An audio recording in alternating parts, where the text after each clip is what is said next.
Welcome back to Inspector Toolbelt Talk. And we have back on one of my favorite guests and a buddy of mine, Mike Ortiz. How are you, Mike? Good, man. Doing really good. That's really awesome. I'm really glad to have you back on. Today's podcast is entitled Growing Pains, which you came up with the title. I had something way worse. Yeah. But I think it's a good podcast because anybody who's seen or listened to our podcast has seen Mike grow as a business person from single inspector to his first year to his fifth year, multi-inspector firm, residential, commercial, taking over multiple counties. Mike's been on a journey. Yeah. And so Mike, where are you now? So where's your business? Yeah. So right now we have seven active inspectors right now, with some backups, that we subcontract with for overflow. And we do everything, all my guys do mold, sewer. We're actually implementing that solar, the previous podcast that you did about solar inspections. We're implementing that. I talked to, nice. Yeah. I talked to one of my good friends out here, BPI Inspections.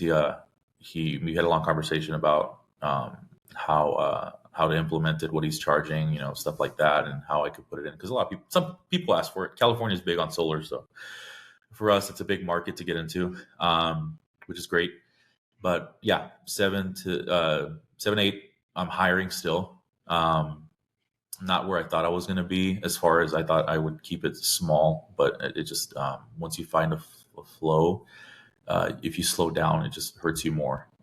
Honestly, I've tried that. I've tried backing off, slowing down, but it just ends up hurting you a lot more. It's hard to keep a pace versus momentum, and it's hard to keep up. But I learned a lot of hard lessons hiring, and stuff like that. But right now we're in a really good spot. The guys are happy because I'm constantly checking on how happy they are.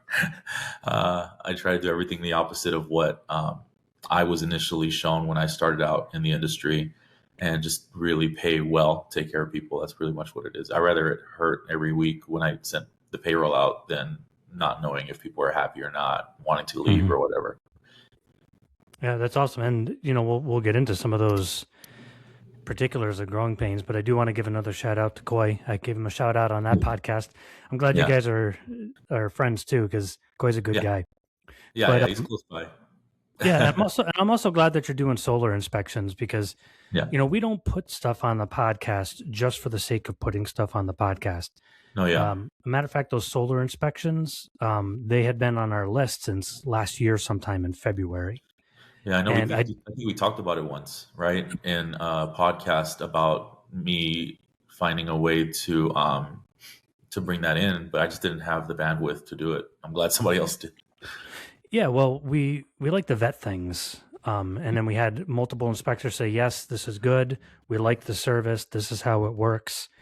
Because, even though we don't endorse a service, we like to vet it at the very least to a certain extent. Is everybody going to have a great experience with every company that we have on here? No, but we're not advertising their service either. No. We wanted to make sure that it was legit before we did it. So I'm really glad you're doing that. Yeah. But even before the podcast, we were talking briefly about growing pains and, working ourselves to death. And somebody said it the other day, and it's a true statement. I've heard it my whole working career. If you're not growing, you're dying. Yeah, that's what it feels like. Yeah. You can never just say, well, this is the spot we want to be, because you're either going forward or backwards, which is a weird feeling. So you end up not growing to a certain height. You end up just growing until you don't, and then you start shrinking. It's a weird feeling. Have you seen that yourself? Yeah, I feel like, I know some people can understand this feeling. I feel like the more money you bring in, the more you're putting out. I had a phone call yesterday. I never haggle about anything whatsoever, but I had an interesting phone call the other day with my insurance, our primary insurance for liability and E&O and all that stuff. And they called me and say, it's time for you to renewal. I said, okay, great. And we did the whole application. I was like, why is it like $1,000 a month? And they're like, well, you went from making, a certain amount, to, I'm like, why does it go based off the amount? I'm like, I've never had one single claim, my entire 5 years with you.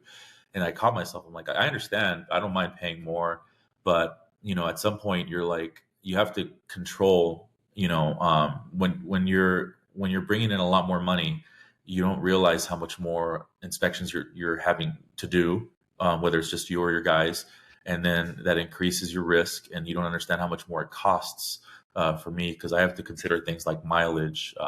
Believe it or not, sewer cameras break, drones crash, all kinds of things happen, and it ends up costing you more.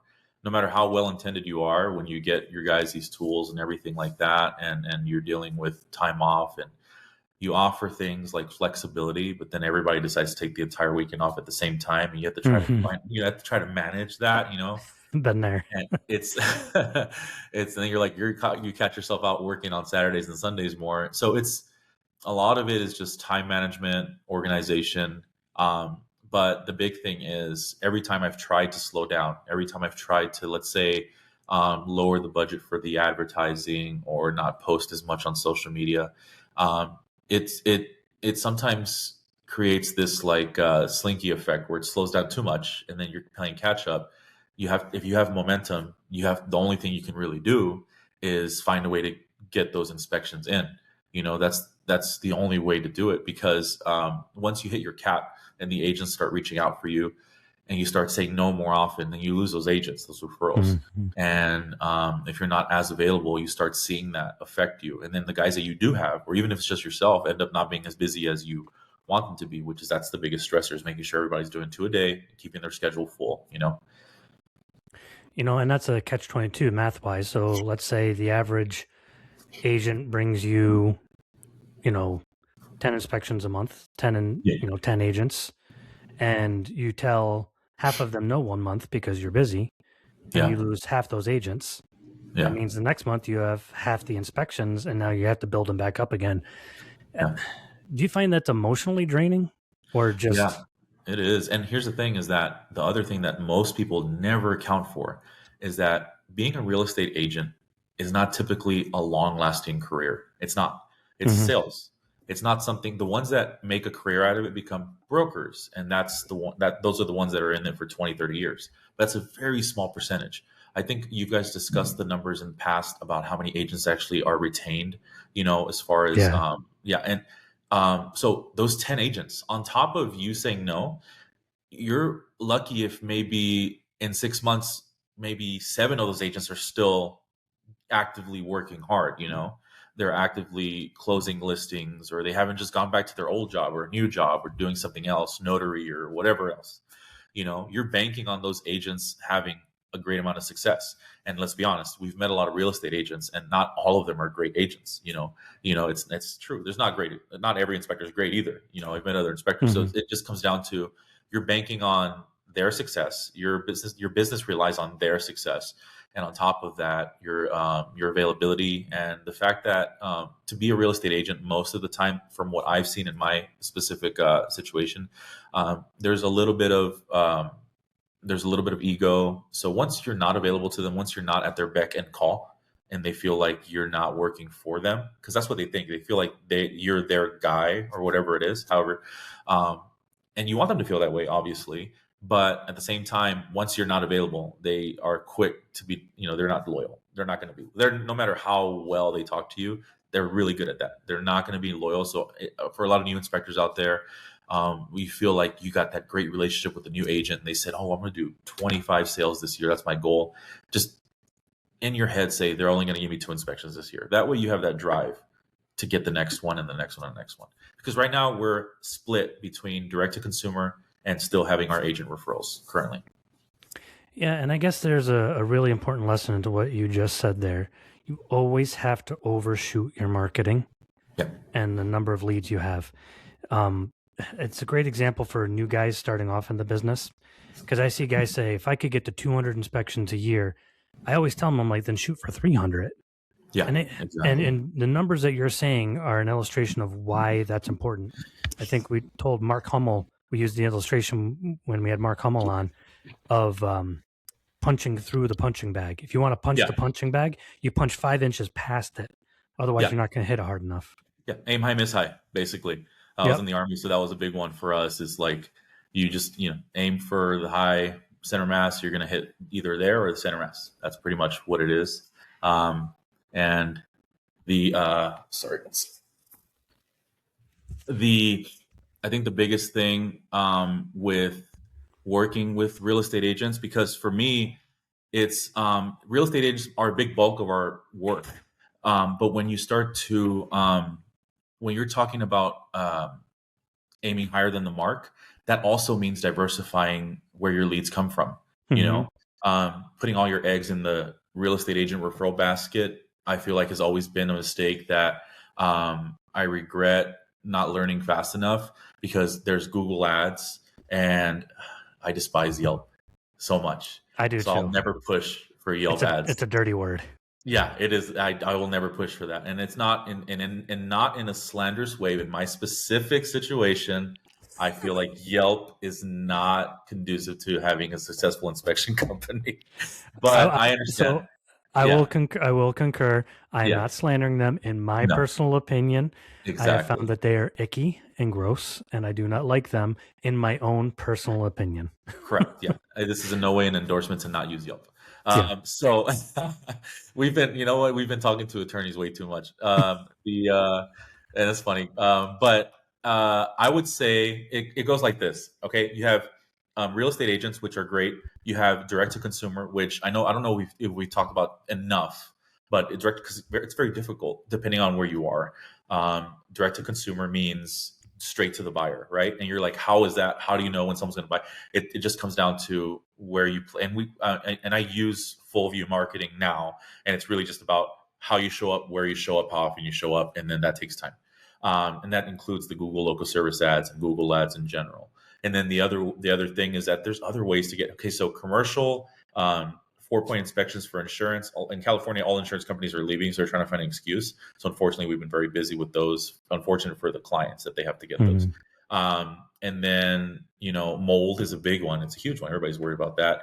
And now solar, because everybody in California, and then new construction is a big one here for us, because in the area that we are, there's a lot of land, a lot of new construction, affordability crisis near the coast. So everybody's coming out east in California. So they're building them by the minute. And I don't live in a major city. So for me, it's I see a lot of that. And so those are all the different ways that we're not putting our eggs in the proverbial basket, is just keeping those two. And if you just focus on one, then you're bound. And again, I have in the past focused on one, and it screws me over every single time. And I think your word there, focused on one, a lot of guys that I'll talk to just starting out to be like, oh yeah, I've diversified marketing. Yeah. I have a Google account. I have a website. But then you look at their actual marketing and 95% of it is referral marketing. Yeah. Agent referral marketing. And I try to get that through to them. I'm like, that 90-year-old agent that gives you 20 inspections a year that represents 10% of your income could die, could retire.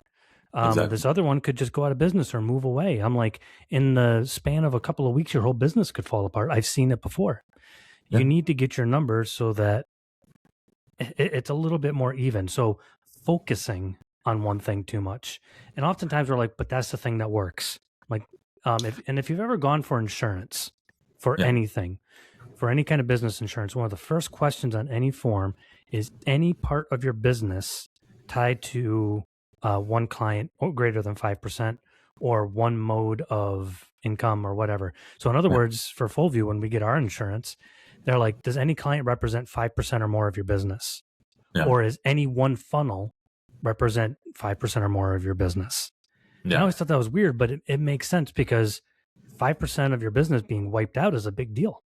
Yeah, it's a huge deal. Yeah. And you're so already looking at 7 figures. Focusing on it. And I mean, what do you think about AI? Do you think AI? Okay. So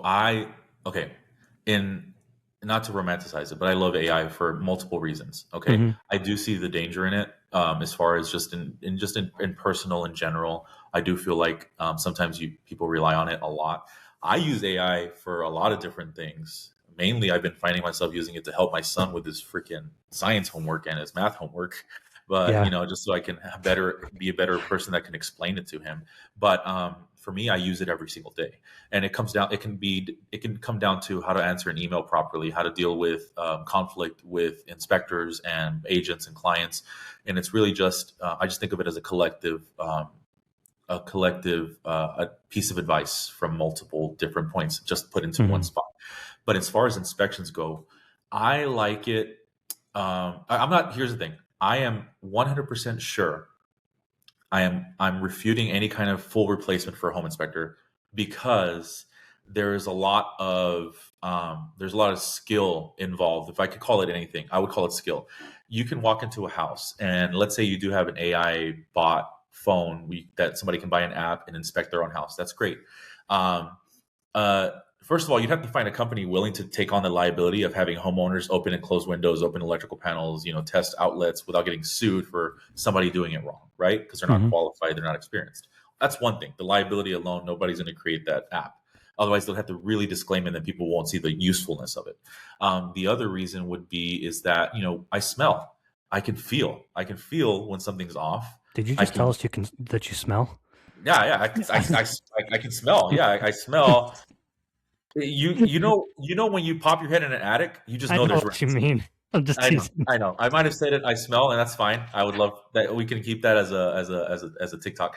The my thing is that I pop my head into an attic, and I just know I'm gonna find some droppings, right? And I don't have to see them. I just smell it. I know it, so I'm gonna look for them, and I'm gonna find them. I just know that I can see the air leaks before I even test for them on the ductwork.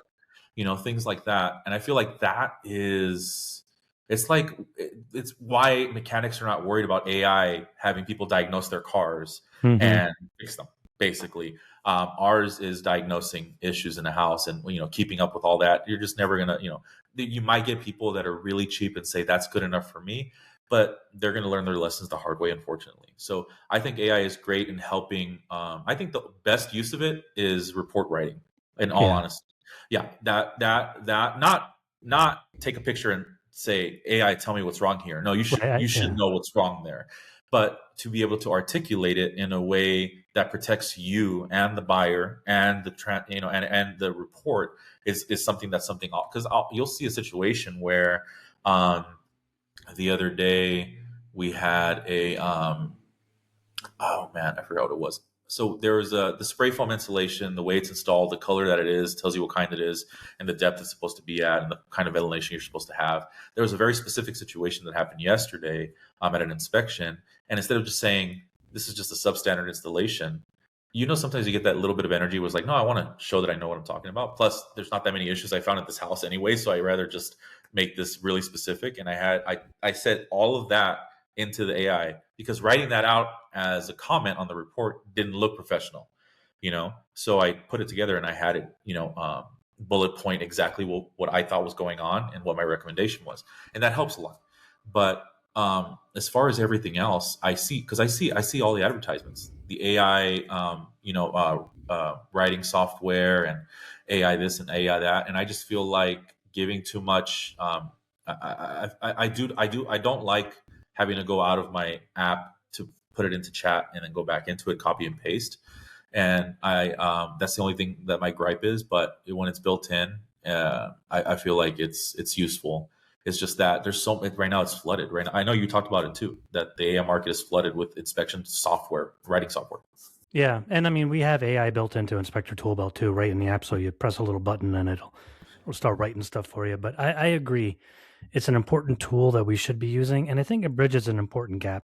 A lot of us are great inspectors, but not great with the pen, so to speak, the proverbial pen.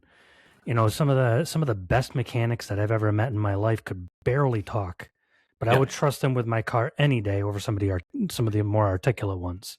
Same thing with home inspections. Some of the best inspectors that I've ever met. Matter of fact, in my area, one of the best inspectors I know, he admits, he goes, I'm just not good with words. Yeah. And, it's like having a perfect car and great engine, great gas mileage, and the wheels are floppy. It makes it hard. But do you think, too, that AI is important for your business growth for marketing at this point, or no? Yeah. So the way that I use AI myself, this is a classic day for me. What I do is I religiously check my Google Ads performance, whether it's the local service ads and the AdWords, right? And I have different campaigns that I have running, and I have the local service ads, and I check how many leads we're getting, what my weekly budget is, because the weekly budget, I always feel like your advertising should be 10% of what your expected gross would be. That's what I've been living by, and I feel like it works for us. So our monthly advertising budget is around like $28,000 for us to be able to bring in the amount of work I need in order to keep enough inspectors out there busy. And for and some people say, oh, it's a lot. I was like, you got to understand, the average inspection lead on Google local service ads is anywhere between $50 to $60 in my area, and I calculate that. So then what I do is I make sure that the person answering the phone can close those deals. So in order for all of that to not just be thoughts that go in while I'm driving and all that, I put all those thoughts into a note into my chat, and I say, help me structure this so that I can give me some tasks for today, so I can make sure that I'm on top of this. So and it tells you, okay, you need to check in with who's answering your phone calls and listen in on some of the calls and see if there's any tweaks that you can make. It's like, hey, maybe instead of asking them, hey, can you give me the address or the square footage, and they don't have it right away, you can just offer them, hey, I'll look it up for you. Let me find out what's going on. Or another thing was we were getting the square footage without looking up at the address, and we were missing out on upselling pool inspections because there's a pool there. We priced based on square footage, and then the client shows up to the inspection, and then the inspector's like, "Oh, there's a pool. Did you want to add that on?" They're like, "Wait, it's not included." And then we avoid that kind of chaos. We're like, "Yeah, it's Yeah. $140," and they're like, "Oh, well, I didn't know that," and then they feel like we try to cheat them or something. So I think it helps organize all the things that you want to implement into one spot, and then helps you create. It helps me by creating tasks for me, and then I check those off throughout the day. Because as far as I know, when we're doing one thing, we're already thinking about three other things that we have to do, Hmm. and we're procrastinating and all that. I think it helps organize those thoughts.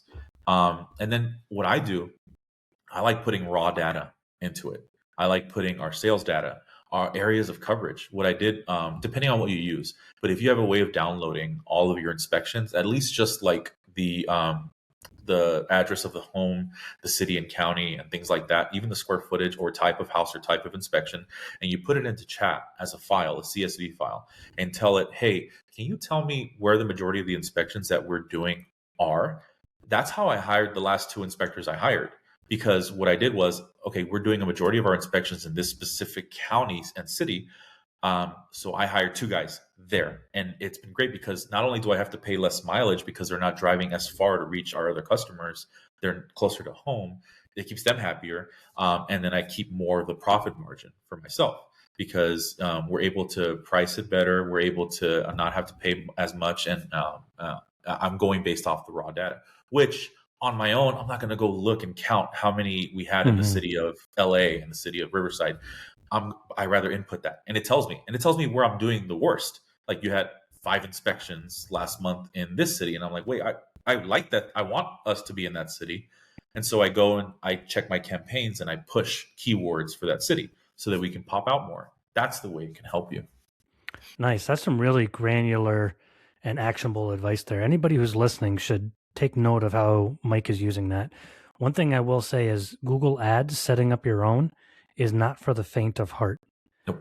And it changes constantly. Like what you do one day, 6 months later, your Google's like, oh yeah, we do that completely different now. That screen doesn't even exist anymore. And it's a Yeah. bidding process. So unless you're going to dedicate the time that Mike does, just give it to a professional. But if you Yeah. do your own ads, Yeah. definitely do everything that Mike just said right there. What I will say, okay, what I will say about Google AdWords, because I just recently on my own started managing my own Google AdWords. And again, like you said, when you don't know how to do something, you find a professional to do it for you. And that is true. That's 100% true. But in my specific situation, I did an audit of my own Google Ads, and I found that a lot of it was very broad and far reaching. And it was the way it was being managed was in areas that I put it into chat again. And I said, okay, here is the report and analytics I got from my Google. Here's the report and analytics I got from the marketing company I'm paying to do it. Here's how much I pay them. Can you explain to me what was being done and why it looks like there's a lot of traffic, but the lead quality is lacking? And explain to me, is like, it's just a lot of what they did with your budget is not conducive to you actually bringing in quality leads. And I use chat 100% to help me, not to tell me what to do, but to help me. And I already know what I wanted to do, where I wanted to cover, and it would help me by telling me how to set up the campaign so that works. And then I have to tweak them every day. Every single day I tweak them for about 5 minutes to remove negative keywords and all that, which chat walks me through as well, because I'm not an expert at all. But I spent thousands of dollars that I could have saved on wasted budget and inadequate support from that specific marketing setup that I had. So I left that setup and I took care of it on my own. I'm not going to, I won't say that everybody should do their own advertising, but I will say that you when you start, it's not going to happen in the first month or 3 months. Wait 6 months, wait maybe longer, 9 months. And at that point, put all that information, that raw data, the advertising reports that you get from whoever you're paying for your advertising, and the actual numbers from your Google Ads account, which you should have access to, put that into chat and have it run the numbers and tell it what's happening, what's going on. I think in this age, the chat is a way to stay well informed about what's going on within your business. Yeah, and as I mentioned to a lot of my clients, Google Ads is, depending on what you're doing, is so advanced. I don't even really do my own anymore. Just you're a little bit more of a rare home inspector type that can. I don't know if I could keep it up, but for now is what I'm doing. Yeah, but no, it definitely fantastic advice for those that can do that kind of level of work. Yeah. So that doesn't sound like a growing pain for you. And I asked you this before the podcast started. I asked you a specific question because I care about you as a human being. Yeah. How are you doing as a human being? Yeah. And that's a question I ask a lot of high performers like yourself that I work with and around. Yeah. Do you find that question kind of makes you stop and have to think a little bit, or? Yeah, I'm in it's a good question. I'm in a constant state of panic. I think what it comes down to is it's not so much that I'm a day away from the company falling apart. It's really just a lot when you're managing. So the biggest thing I did once I got busy enough was hire someone to answer our phone calls. That was such a huge step for us. And now that that's happening, and they're already overwhelmed too, so I have to figure something else out. Another thing was the ability to people schedule themselves online. That's brought in, six-figure numbers for us. So people just not even calling, just scheduling their own inspections. Mm-hmm. And that's a big deal for us. So that took a lot of weight off of my shoulder, not having to answer like widget, chats on the website of, hey, can we quote me? Can we set this up? I think that it just comes down to now that I have inspectors that depend on me and all that, I'm not worried about keeping them busy. What I'm worried about is stalling, right? And stalling happens when you have a lot of when for example, right now we're filling up already up until Sunday, and I just know that we're going to get calls that want Sunday, Saturday, Friday, Thursday, and I'm already dreading like, hey. And the good thing is that I'm really good friends with a lot of inspectors in my area. And I say, hey, I'll say, can you take one in Victorville for me? Because I can't get to it. Do you have a spot this day and that day? And I just hate doing that. Not because I think that they're going to steal my business. I just hate that I just lost that $500 or whatever it is. And I don't think of it as making $500 anymore. It just comes out, okay, like I gotta pay like $150 for the inspector plus gas mileage, taxes, all that stuff. So my way of looking at our numbers, again, because of AI, is very different. But my biggest thing right now at this point is long-term growth requires you to continuously hire, only because people are people. They're going to leave. They're going to find new opportunities. They're going to mess up, at some point you just got to make sure you find people that are competent. So recently I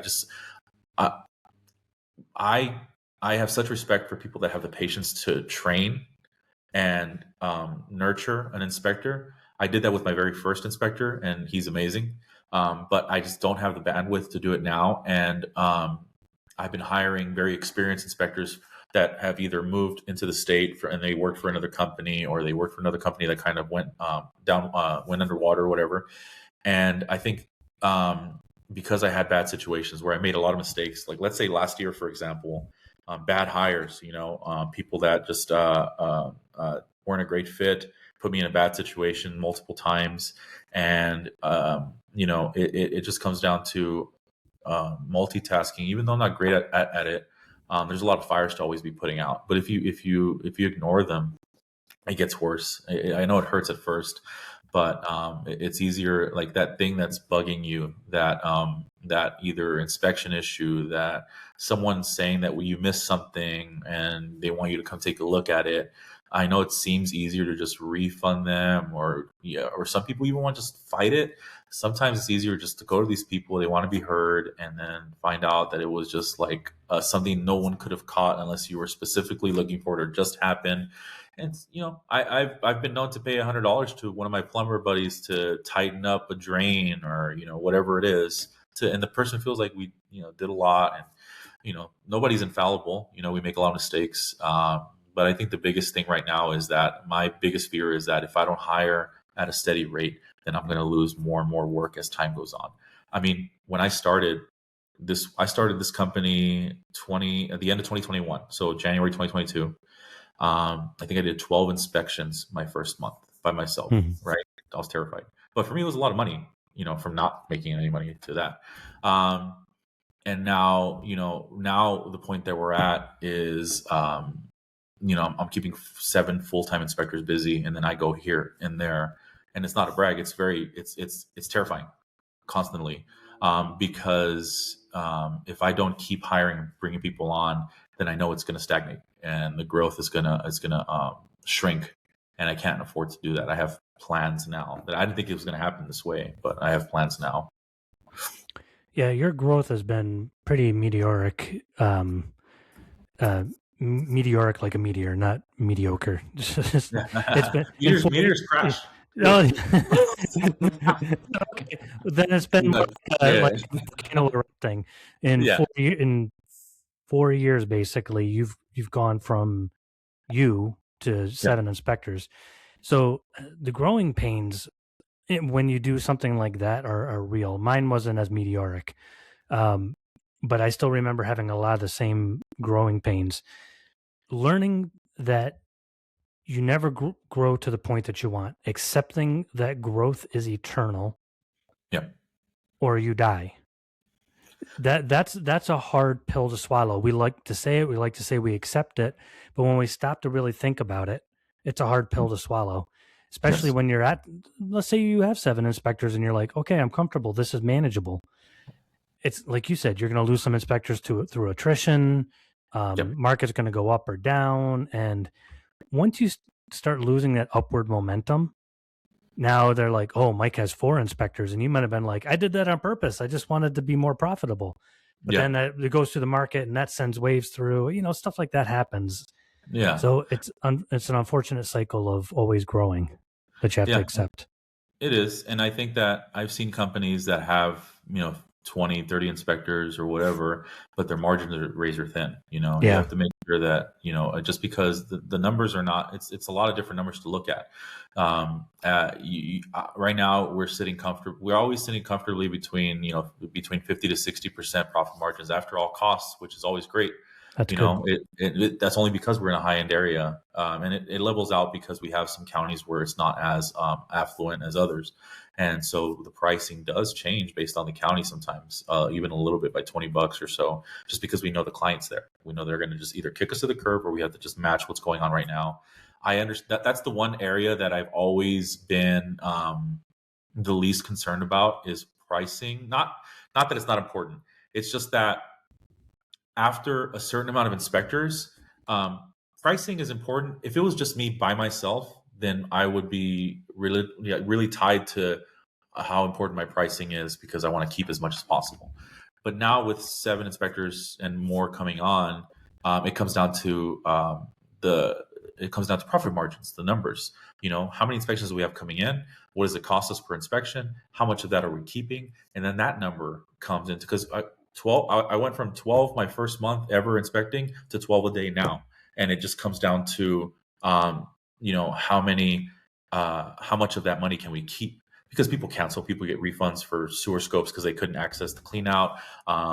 Sometimes people, and then I even, it just comes down to being able to produce, and it's not really quantity over quality. All my guys take as long as they want to do the inspection. They finish it 99% on the spot, tweak it at home, and then send it the same day. Right. So I'm not sacrificing anything, but I have to understand it is a business. And so in order for it to run smoothly, you have to really look at the numbers. You can't just ignore them. There is cost to everything we do, even though that people like to think that home inspectors don't have a lot of overhead. We do, in general, have a good amount of overhead, especially if you have guys on your team. I W-2'd everybody because we can't 1099 here in California anymore. And it's a lot more costly to 1099 too. So on top of W-2, I have to be attractive. I have to pay the mileage. I pay bonuses for every ancillary service they do.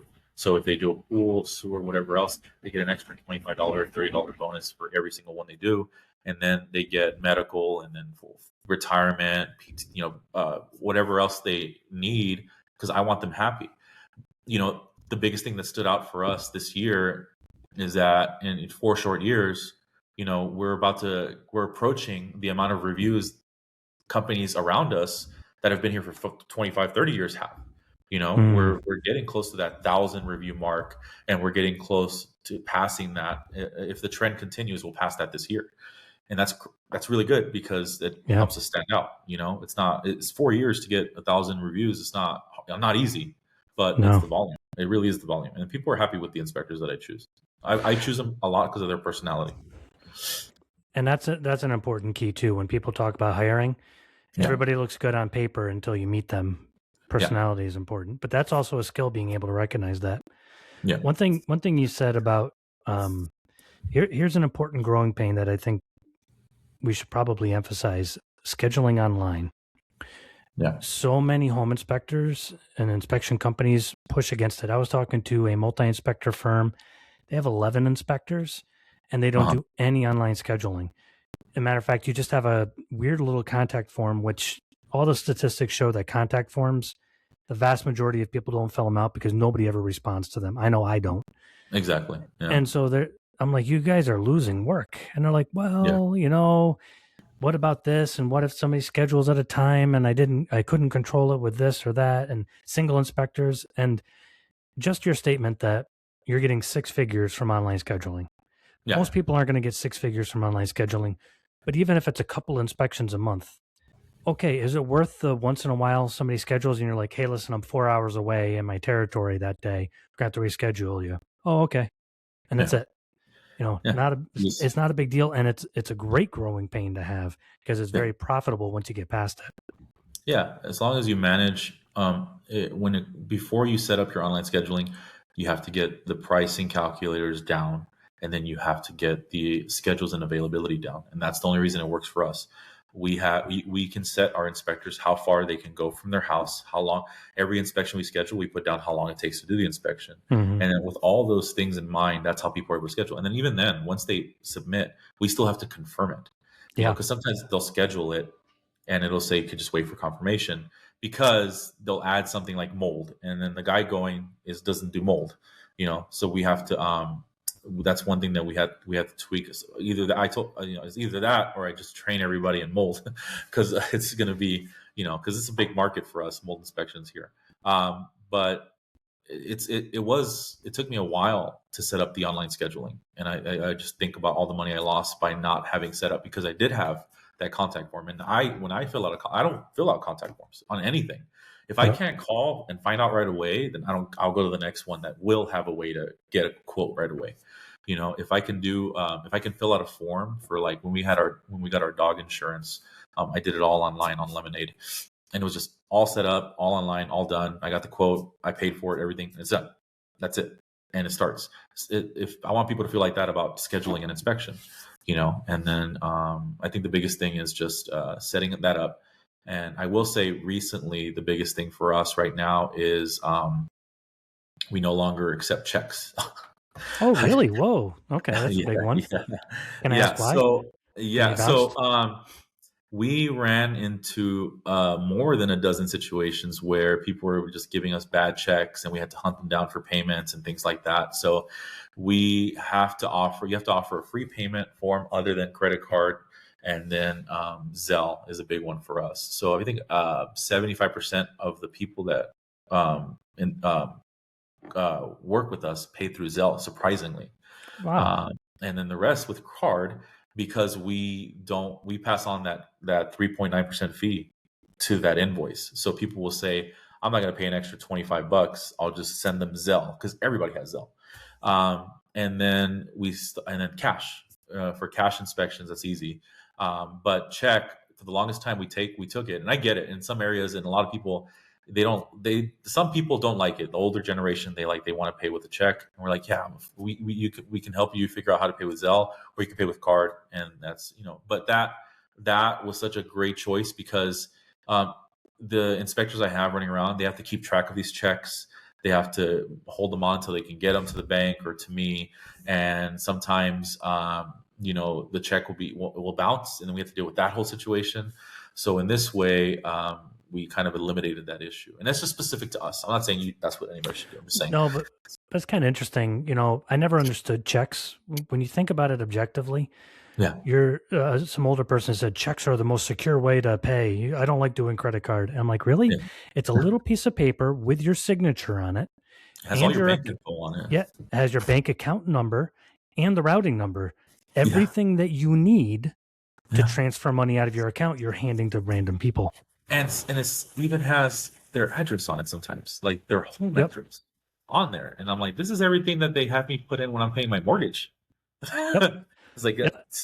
it's It's identity theft fodder. It's yeah, that's all it is. So it's interesting. Yeah. But I would say that another thing too is I cannot stress this enough.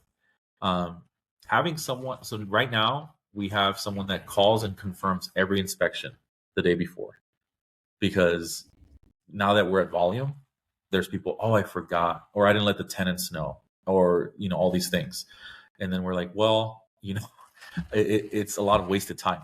So we call every single inspection, because we send out the emails and texts, but now people are just ignoring them sometimes. So now we have someone physically call, just like the dentist's office calls and says, hey, we just want to make sure you're coming in tomorrow. That's what we got to do. And that saves a lot of time and money. It does. It saves a lot of money for us, because we find out the people that forgot to let us know. Some people are afraid. I heard one inspector tell me, he's like, I don't want to call, because what if they're like, oh yeah, we want to cancel or want to reschedule, and now I lost it for tomorrow. I'm like, that's weird. It's not. Yeah. He's like, I'd rather show up, and then they forget, and I still find a way to get the money out of them and do the inspection. And I'm like, well, I mean, I don't really know what response to that would be, but I would rather know beforehand. You know what I mean? That seems more like pressure, kind of. I'm here already. Might as well have me inspect rather than check and see if everything's still to go for the next day. Yeah, that's kind of an odd mode in my opinion. But listen, Mike, go ahead. Yeah. Oh, go ahead. No, go ahead. You're good. No. We're running out of time. Like I said on other podcasts with you, me and you could go all day. I know it's a lot. I know there's a lot, but listen, growing pains. Thank you for sharing those with us. Yeah. Because it helps people. It's something that we don't like to talk about as an industry and as business owners. Mm-hmm. So sometimes hearing other people talking about it, the perpetual always have to be growing, the stress of having multiple things to look at, your AdWords 1 second, your budget another, and your inspectors right after that. That stuff wears on us. So thank you for sharing your growing pains with us. Yeah. And I still have a lot that I'm struggling with right now, and ideas that I'm having. I have to implement them. There's a lot of them, but I'm still struggling now managing the business. It's an imposter syndrome. It's what you've talked about many times. It's I can't believe I'm the one that has to keep everybody here alive and fed and the house paid for, and then all the employees taken care of. And I feel like I'm working for them, because I'm panicked about how good, and they're over here just enjoying their lives because they have no responsibility other than inspecting, which is great, because I love that. I told them, whenever I hire someone, there's no pressure for you to sell for me. There's no pressure for you to do anything other than your job. That's it. And that's the draw. I'll take care of your inspections. when I started, it was very much like, hey, we need you to bring in as much work as possible for the company and stuff. And I'm not. I told the guys whenever I was like, hey, I'm not going to go and say we're a family and pizza party it all to death. I'm going to pay you, and when you do good, I'm going to pay you more, and when you do even better, I'm going to keep paying you money, because that's what you need from me, and I need you to do inspections. But you guys are really awesome. Just keep it up. That's the easiest way to put it. Nice. Well, you're a great example to look up to, whether we're one inspector or 10 inspectors. So, Mike, as always, you're one of my favorite guests. So thank you for taking the time and being on in your busy schedule. Thank you, man. Appreciate it. Thank you.